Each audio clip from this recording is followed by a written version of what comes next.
What is up, bros and broettes? I am Inkslasher, and today I've got some early zombies gameplay for you guys. Today, we're playing Rave in the Redwoods, and I have been stoked to bring you guys this all this week. So if you guys didn't already know, Activision actually flew me out to LA, and I was able to play DLC 1 a little bit early, and one of those things is I got to play Rave in the Redwoods. And let me tell you, I've been stoked. I've been so excited to show you guys this, because this map is a lot of fun, as you guys are going to see tomorrow. The DLC actually comes out on PS4 on the 31st, so assumably, it'll be around the same time in February. It might even be early March, just because February is a short month, but we'll have to wait to see for that on Xbox. Now, let's talk about Rave in the Redwoods, because this map is so much fun. So as you probably noticed, the first thing you probably notice is you actually spawn in with no weapon whatsoever. You're going to notice that I spawned in with just my fist. You don't have a knife, you don't have a pistol, all you have is your fist. And then right away, you got to go find yourself a melee weapon. As you can see right here, I'm switching from a golf club to a spiked baseball bat, and both of them have the exact same stats, at least that I know of. They swing at the same speed, deal the same amount of damage, and this is probably the biggest change on this map. But let's say, for example, you haven't heard anything about this map so far. What is this map? Well, it's a really interesting map. Basically, it's based off of a 90s slasher film. It takes place in a log cabin where there's currently a rave going on at night,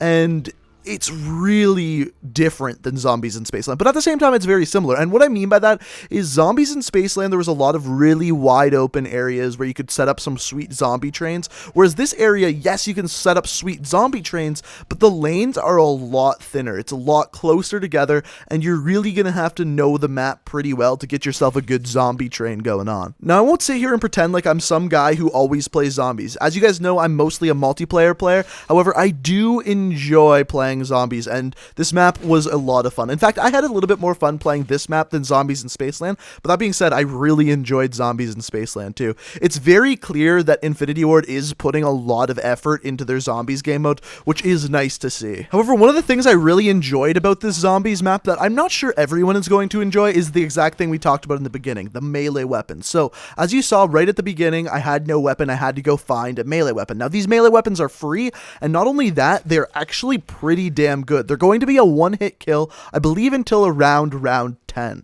So you have a lot of time where you don't even need to pick up a ranged weapon whatsoever. And what I found that this allowed is it allowed players to kind of open up the entire map before they were forced to buy a ranged weapon. Now, that being said, we also ran into the problem where we did get to range 10, all of a sudden the melee weapon was no longer a one-hit kill, and we're screwed because we don't have any ranged weapons. So you also have to be careful about that as well. So the melee weapons are one thing that is an absolute huge difference in this map compared to Zombies in Spaceland. But the other thing that's a really large difference as well is something you're about to see right here, and it is the Rave mode. And basically what this is throughout the game, throughout killing zombies, you're going to pick up these pouches, and what you can actually do is throw the pouches into this fire, and when you do, you go into Rave mode. Now, the one thing that we found out through this is everyone who goes into Rave mode has to be close to the fire that you throw the pouch into.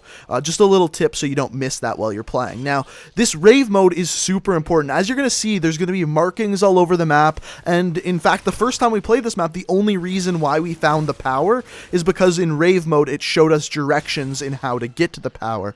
So Rave mode is incredibly important. Another really cool thing that came out of the LA trip is that when we were there, I actually got to talk to Lee Ross, and if you don't know who Lee Ross is, he's actually the associate project director at Infinity Ward for zombies, and specifically zombies. And the first thing I noticed when I talked to him is that he really is super passionate about the Infinity Ward zombies, the storyline, the atmosphere of the entire thing. He really does care about this, and I think that's showing through, and that's one of the reasons why so many people like the zombies in Infinite Warfare. And I really haven't met many people who said, yeah, zombies is no fun in Infinite Warfare.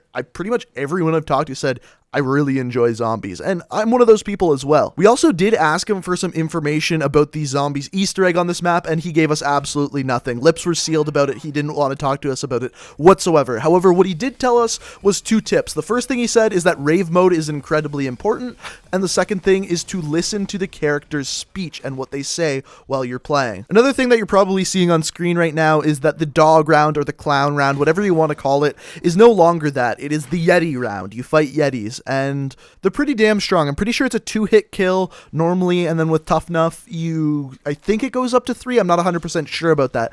The other thing is the Slasher. Now, the Slasher is interesting because as far as I'm concerned, the only time he actually spawned in for us is when we were in Rave mode. So assumably, he's only going to be chasing you around when you're in Rave mode, and assumably, from what Lee Ross said, a lot of the Easter egg is going to take place in Rave mode. So what they're trying to do there is make it a little bit more difficult while you are in that Rave mode. Now, the one other thing I will say is that I had a Tough Enough soda, and the Slasher still one-hit me. So you got to be really careful of how close you get to him, because he can one-hit kill you, or one-hit down you at least. The one other thing that I found interesting actually has nothing to do with the gameplay, but if we look at the map here, down at the bottom, at the south of the map, you'll see Turtle Island. Now, when we were actually playing, we did make it down to Whitetail Beach, and as you can see, Whitetail Beach is right by the island. And in fact, we could see the island. However, I couldn't quite see a way to get to the island. There was always something in the way, whether that be buoys or whatever it is. I didn't see a direct way to actually make it to the island. However, it does look like there is stuff on the island. So I'm really interested to see whether that plays into the Easter egg or whether it's just another area that you can actually get to on the map and it's just another place you can explore. So then kind of the last thing I wanted to talk about is there's these challenges spread throughout the map. There's these little postings on kind of like wood clipboards almost, and when you go to them, they give you a challenge. The two that we found, I believe there's more than two, but the two that we found is there was one that was to get 10 melee kills. That one's pretty easy, and the second one was to get 10 multi-kills. That one's a little bit more difficult, however, it will be easier in higher rounds. So the question I wanted to leave this off on for you guys before I leave you with the gameplay is, as we know, Zombies in Spaceland was the first map. It was kind of like very related to the 80s. This map is like a slasher film, so very related to the 90s. So assumably the next zombie map in DLC 2 is going to be a 2000 zombies map. Assumably. We don't know this for sure. There's no information supporting this. I'm just assuming as far as the trend goes. Now, the question is, what was the kind of horror movie that was really popular in the 2000s? And there was kind of two that really came to mind. The first of which was Sixth Sense. Sixth Sense was incredibly popular. On top of that, another one that was incredibly popular and started in the 2000s and still continued to recently was the Saw movies. I think it would be really interesting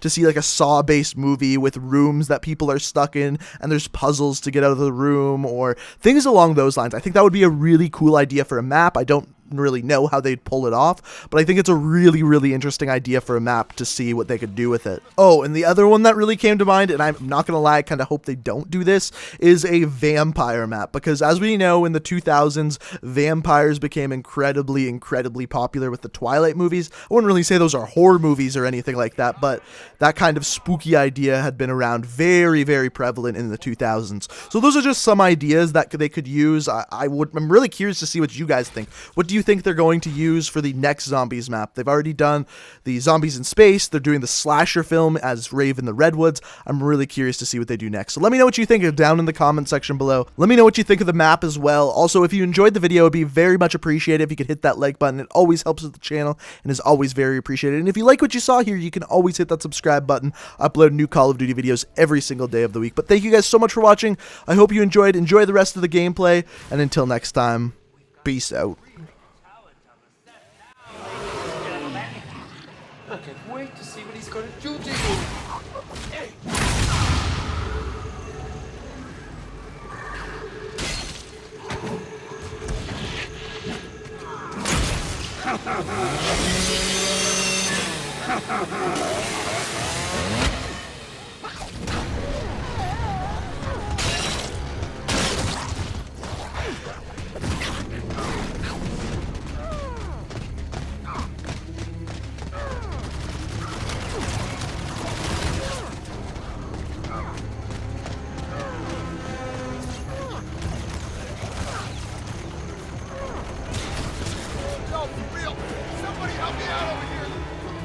Looks like my cards are ready to go, dog.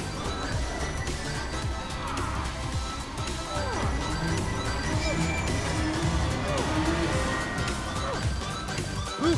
These folks again. Alright. Now to get them out.